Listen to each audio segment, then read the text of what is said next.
Hey guys, it's Warren with KLGadgetTV, and the foldables that we have been anticipating from Samsung is finally here. This is the Galaxy Z Flip 4 and this is the Galaxy Z Fold 4. Even though they look very much like their predecessors, but they are very different in very big ways. And here's all you need to know about them.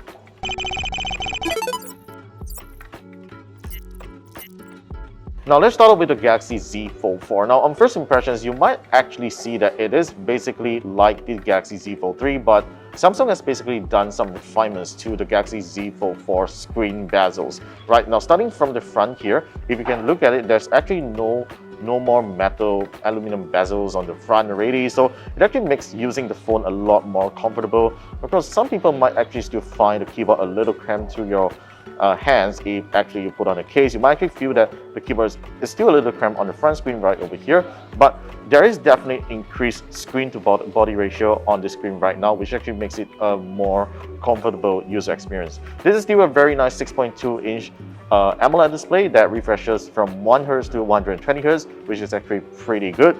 Now, on the front here, this is still a 10 megapixel camera, which is actually good for selfies. I'm sure it's still pretty much the same like the last Z Fold 3. Now let's take a look at the build quality. So the Galaxy Z Fold 4 features a really nice chrome finishing frame right over here that actually feels very premium, but of course, as you can see, it doesn't attract that much of fingerprints, but it is still prone to fingerprints as well.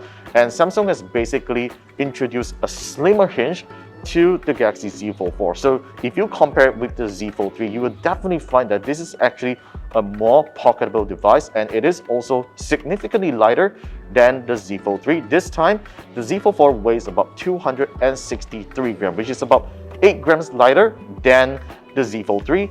And even though that is actually not a significant amount when it comes to paper specs, but when you hold it on hand, you definitely find the weight distribution and the weight of this device to be better than the Z Fold 3.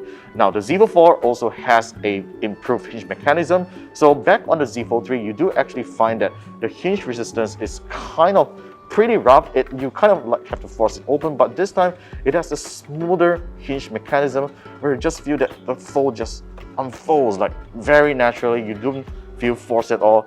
I'm really loving this hinge so much that I can't wait to use this as my daily device to find out how well it works for me. But you know what? This hinge, solid, good hinge. You still get a gap right over here, which is kind of common for most foldable phones out there. That's something that you have to live with. Samsung has also upgraded the cameras right over here. So now you get a 12 megapixel ultra wide, a 50 megapixel main camera, which takes awesome photos and it should do very well in low light. And you get a 3x optical zoom camera that also goes up to 30x space zoom if you want to go further, right? So that's definitely an improvement over the Galaxy Z Fold 3. Now, in terms of the internal display here, this is still a 7.6-inch display, which I actually love it a lot when I used the Galaxy Z Fold 3 back then. It also has slimmer bezels as well. The bezels here are also not so protruding anymore, so you definitely do not feel that there is a bump right over here. Samsung has definitely done well on the internal screen here. So it also features an upgraded under-display camera. So even though this background is dark, you can definitely still see the camera that's right over here. So let me just open up a white background, for instance, to show how it has actually improved, right? So let's just turn on Play Store, it's not connected.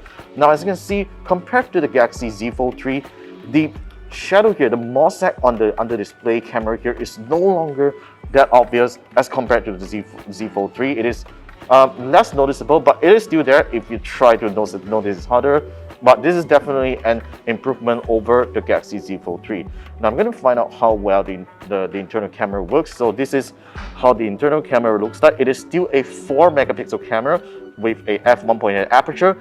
I can definitely see that the quality has been improved over the Galaxy Z Fold 3 because we are currently now in a pretty dim lighting. So the previous Galaxy Z Fold 3's internal 4 megapixel camera is actually pretty bad. You do see a lot of noise, colors are washed out.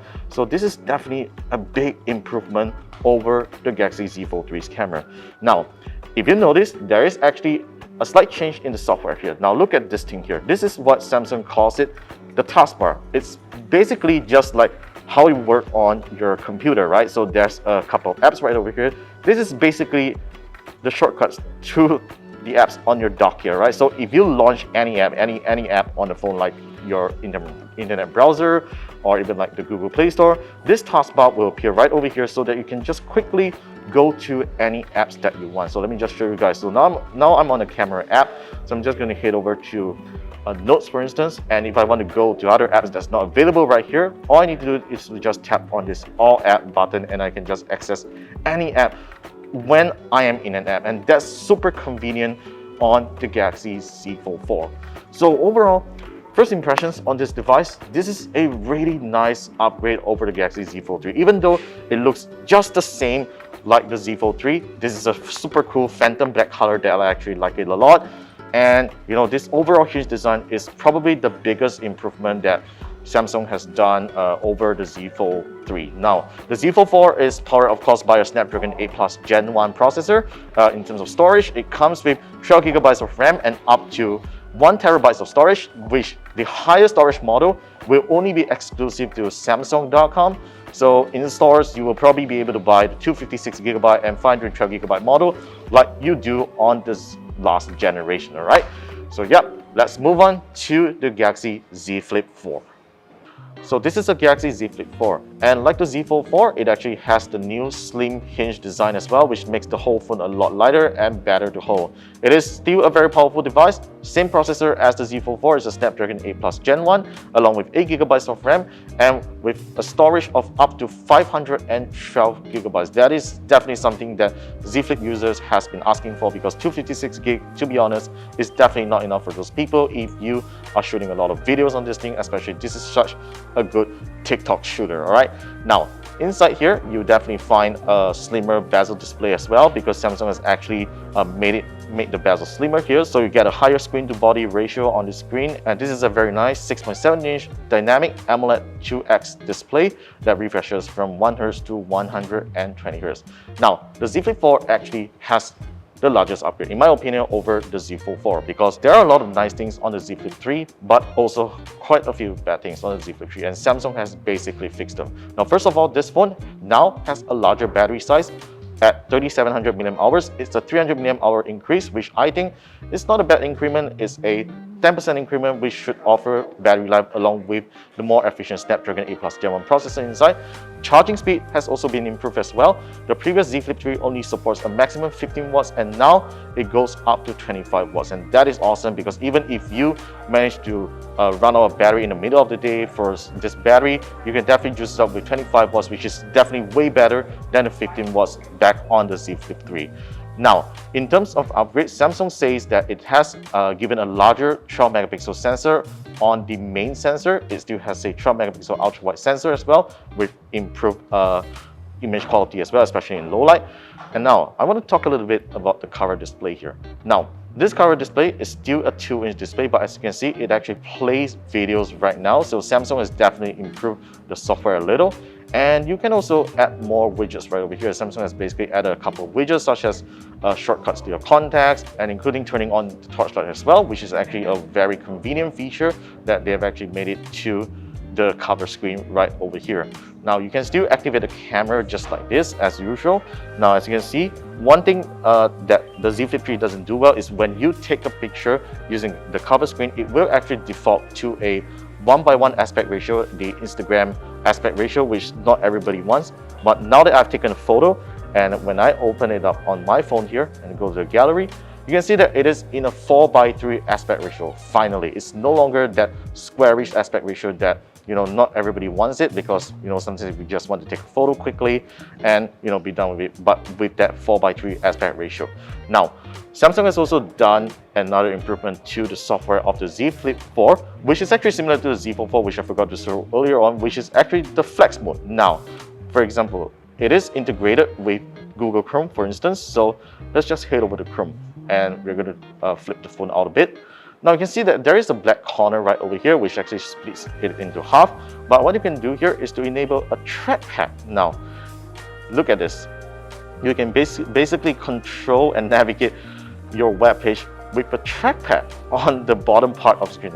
I'm not sure how useful that might be to you. Let me know in the comments down below. But I think this is a super cool feature that I think some people will definitely enjoy. But on top of that, you can also do a screenshot. Just pull down the notification shade by tapping that button. Change your brightness, and control your volume. Super cool. Now, one of the things that I also like about this slim hinge design is that the hinge mechanism is also just as smooth as the Galaxy Z Fold 4, which is something that you don't find it back on the Z Flip 3 because the Z Flip 3's hinge feels very false. It's just not as smooth as this one, and this is like super smooth, and I am definitely liking this. And also you do get the same fingerprint scanner that's built right into the power button right over here. So overall, as you can see in our hands-on session, the Galaxy Z Flip 4 and Z Fold 4 have very improved hardware and software features as compared to their predecessors, even though they look very much like their predecessors right over here. I definitely can't wait to try out these two devices as my daily drivers once I receive my review units. So do let me know what you guys want to know about these devices in the comments down below, and I'll probably do another hands-on session and also answer all your questions when I receive these review units. Now, of course, on a side note, Samsung has also launched their wearables as well. So this is the Galaxy Watch 5, which is actually a very interesting watch. So Samsung also claims that they have improved fitness features out of this watch right over here, which I can't wait to find out how it works as well. And of course, the most exciting accessory that I want to check out is definitely this one, the Galaxy Buds 2 Pro. What's interesting about this is that it supports 24-bit audio playback. Now, this is probably the first wireless earbuds to do 24-bit audio, which I can't wait to find out how well it sounds when I receive a unit for review in the future. Alright, so that's pretty much for our hands-on session with the Galaxy Z Flip 4 and Z Fold 4, along with Samsung's new accessories with these new foldables. Let me know what your thoughts are in the comments down below. And for now, thanks for watching, and I'll see you guys in our next one.